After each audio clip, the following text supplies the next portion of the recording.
Olá, queridos! Bom dia para vocês! Vamos começar a nossa aula de hoje? Então, vamos abrir o livro na página 36. Nós vamos abrir o capítulo 5. Hoje nós vamos trabalhar um poema. Se lembram o que é um poema? Um poema é um tipo de texto que é organizado em versos e estrofes. Então, vamos lembrar aí o que é um verso. Verso é cada linha do poema. Cada linha é um verso. Tá vendo? Então, aí, ó, na página 36, o primeiro verso. Gangorrar nas folhas da bananeira era tão bom. Esse é o primeiro verso. Segundo verso. Mas muito perigoso.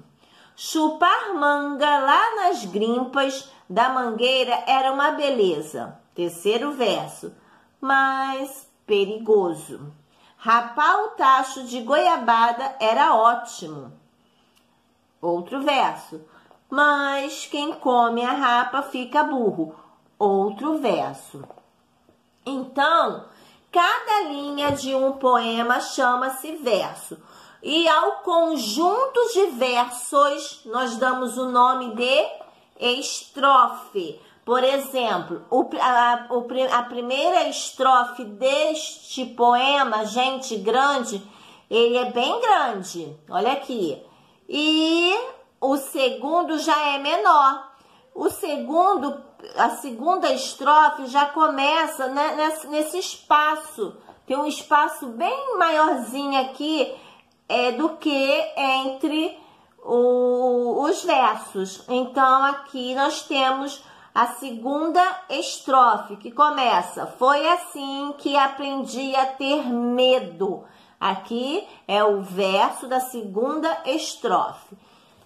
Vamos lá. Aqui, por exemplo, gangorrar nas folhas da bananeira era tão bom, mas muito perigoso.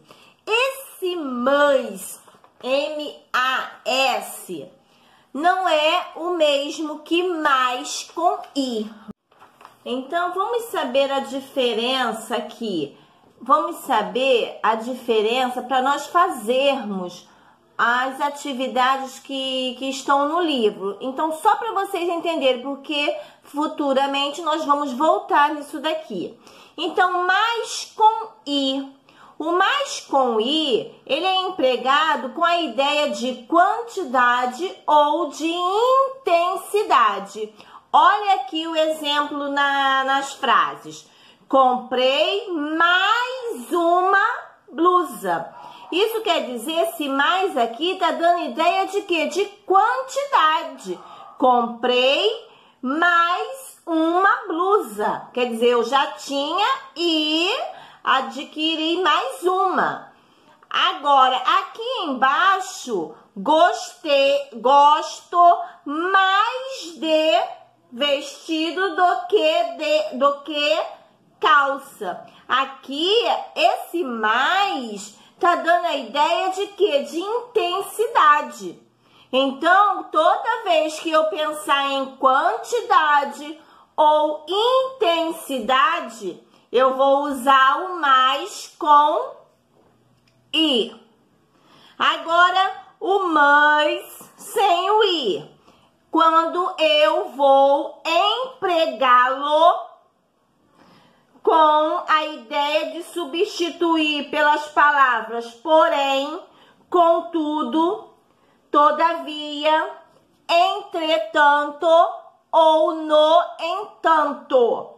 Então, toda vez que eu tiver uma ideia de oposição e eu puder substituir por porém, contudo, todavia, entretanto, no entanto, eu uso mais sem o i. Olha aqui o exemplo. Yasmin caiu, mas não se machucou. Ou seja, Yasmin caiu, porém não se machucou. Deu para entender?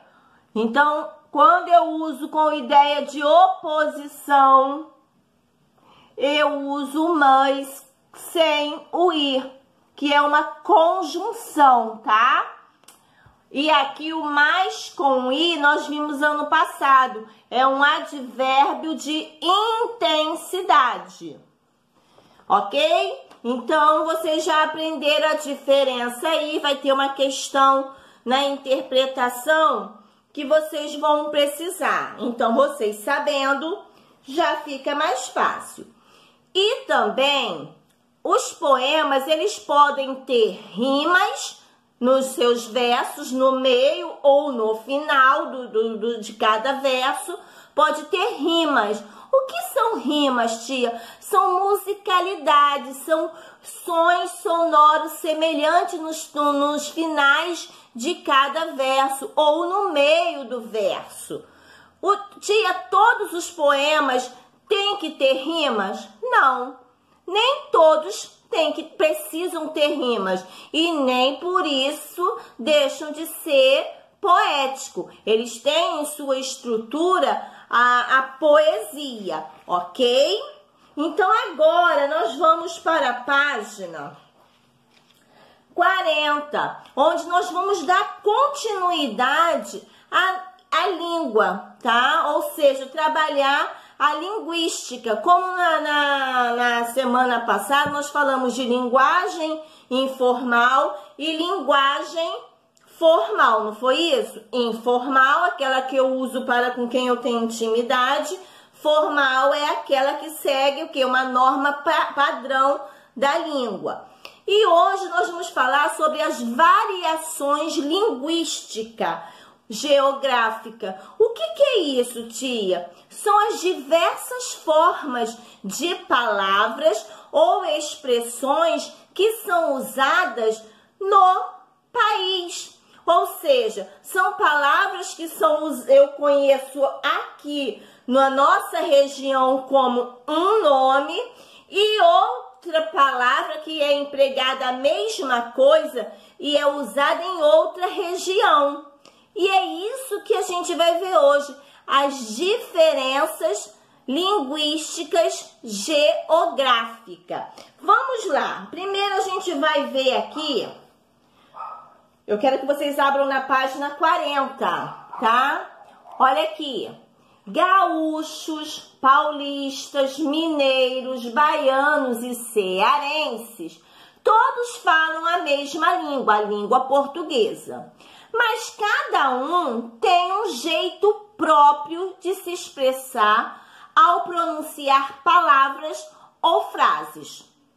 Além disso, o uso de palavras ou expressões para se referir a algo também pode variar dependendo do lugar. Então, o que a gente quer falar aí? São nomes que nós empregamos para uma determinada coisa aqui ou em outro lugar e que tem um outro nome referente a essa mesma coisa.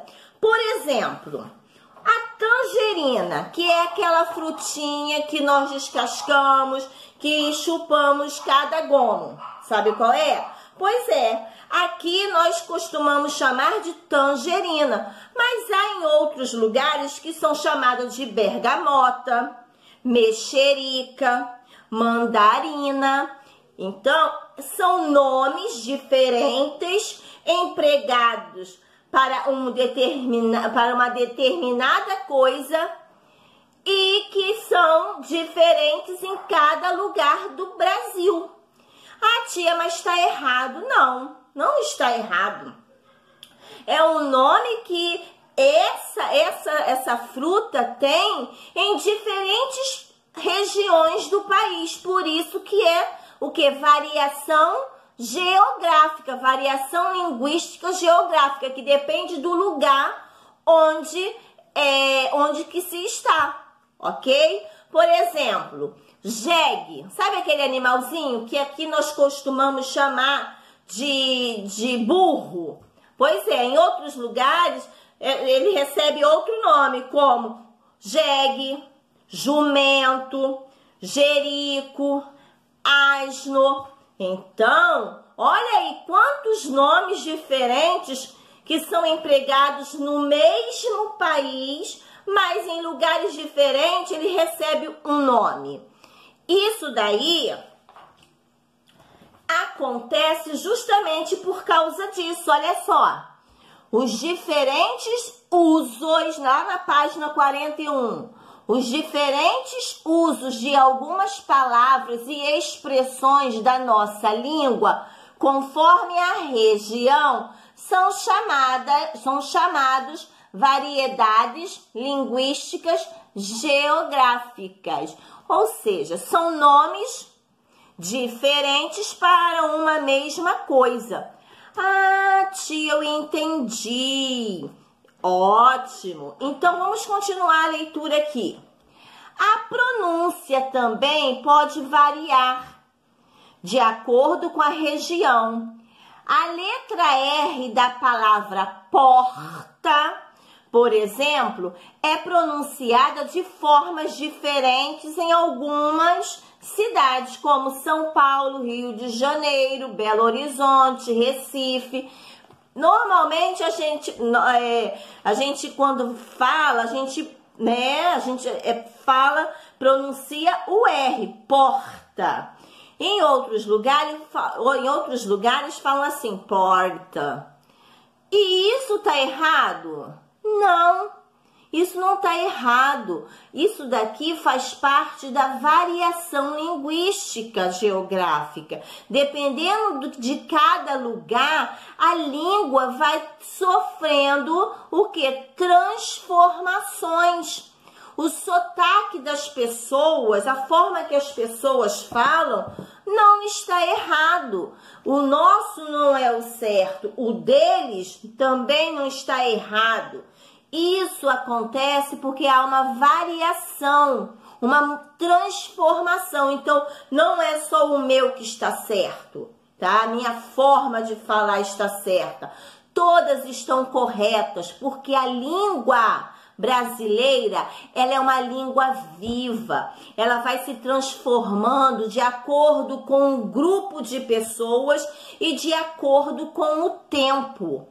Olha só algumas transformações que ocorreram ao longo do tempo na língua portuguesa. A tia separou só pequenas coisas importantes que nós vamos utilizar neste momento. Olha aqui, transformações.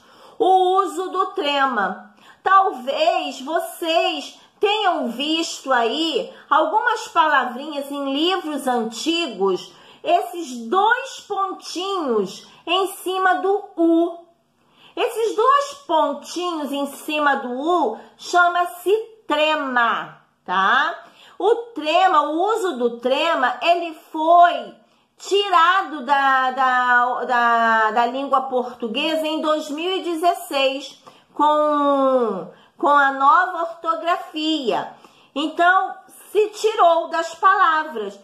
O uso do trema obrigava o leitor a pronunciar a letra U, tá? A vogal U. Tranquilo. Agora, tirando o I, no caso, ocorreria o quê? Um dígrafo. Por isso que ele era empregado para obrigar a pessoa a pronunciar a vogal U. No caso, agora tirou e as pessoas já criaram o hábito de pronunciar a palavra tranquilo. Então, descartou o uso do trema. Aqui, sequência, a mesma coisa, tá? Então, o trema foi abolido, ou seja, foi retirado, tá? Foi retirado da língua portuguesa, o uso. O uso do PH, tá? Havia no passado palavras escritas com PH, como telefone, como farmácia. O PH no passado tinha o som de F. Então, essa mudança, essa variação linguística geográfica histórica, tá? Porque isso aqui faz parte da história, porque já foi retirado o PH das palavras. Não se escreve mais. Ah, tia, mas o nome do meu colega se chama Felipe, com PH. Sim, porque em nomes próprios não há uma regra. Então, as pessoas escrevem um nome próprio de acordo com a forma que elas querem. Aí, empregam PH quando querem, ok? Agora aqui, ó, Vossa Mercês. Ih, tia, essa fala aí, essa pronúncia é do século, mais ou menos, século XVIII, século XIX. Pois é, Vossa Mercês, Vós Mercê, vão ser até chegar ao uso de hoje, que é você. No passado, as pessoas se referiam a você em Vossa Mercês ou Vós Mercê. A gente até escuta em novelas, né, antigas, novelas que tá representando o passado, os séculos passados, o emprego desse Vós Mercê, Vossa Mercê, mas sendo que hoje nós não usamos mais isso. Então, isso dá a ideia de que a língua portuguesa, ela é viva. Ela vai se transformando ao longo do tempo, vai se transformando de acordo com um grupo de pessoas que fazemos parte, ou de outros grupos quaisquer, mesmo que não façamos parte do grupo. Então, essas variações linguísticas, né, a forma das pessoas falarem, que é o sotaque que as pessoas têm de acordo com cada região do nosso Brasil, isso dá-se o nome de quê? Variações linguísticas geográficas, ok? São empregos de nomes que damos a uma determinada coisa. Aqui ou em outros lugares recebe um outro nome. Deu para entender? Então, já que vocês entenderam, então vocês farão as páginas da página 36 até a página 43, tá bom? Então, vocês vão trabalhar o poema, depois vocês vão trabalhar as variações linguísticas geográficas, formas que as pessoas têm de falar no país. Está errado? Não, não está errado, porque a língua vai se transformando. Então, o que eu sei por um nome, fulaninho lá no Nordeste sabe por outro. Fulaninho aqui do Sul, lá do Sul, sabe de outro. Por exemplo, menino. Menino, nós chamamos de menino ou garoto aqui na região Sudeste, no lugar onde moramos. Lá no Sul, eles dão o nome de menino de guri. Olha aí. Olha aí. Mas é a mesma coisa. Tá? Então, essa variação, essa variedade de nomes, né, essa mudança, nós colocamos na conta da variação linguística geográfica. Entenderam? Qualquer coisa, a tia está aqui, tá? É só vocês... Tia, não entendi essa questão. A tia vai estar prontamente a ajudá-los. Ok? Então, vamos fazer da página 36 até a página 43. Só até a letra B da 43, tá bom? Então, boa aula.